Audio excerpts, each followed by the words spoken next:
ஹல்லேலூயா. எத்தனை பேர் விசுவாசிக்கிறீங்க? எந்த இடத்துல எல்லாம் நம்முடைய தலை குனிந்ததோ அந்த இடத்துல எல்லாம் நம்ம தரையை உயர பண்ணுகிறவர், நிமிர பண்ணுகிறவர்.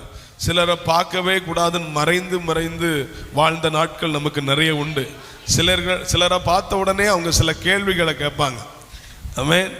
சோத்திரம். நான் அடிக்கடி சொல்கிறேன், நான் படித்து முடித்து கொஞ்ச நாள் வேலையில்லாமல் இருக்கும் பொழுது என் நண்பனுடைய தாயார் என்னை பார்த்த உடனே இன்னும் வேலைக்கு போகாமலாம் இருக்க, இன்னும் இங்கே தான் இருக்கிறியா அப்படின்னு கேட்பாங்க.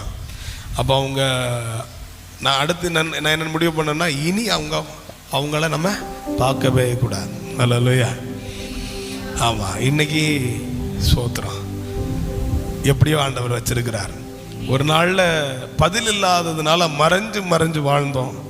ஆமாம். இப்போ ஆண்டவரே நம்மளையே ஒரு பதிலாக மாற்றி இருக்கிறார். கைகளை உயர்த்தி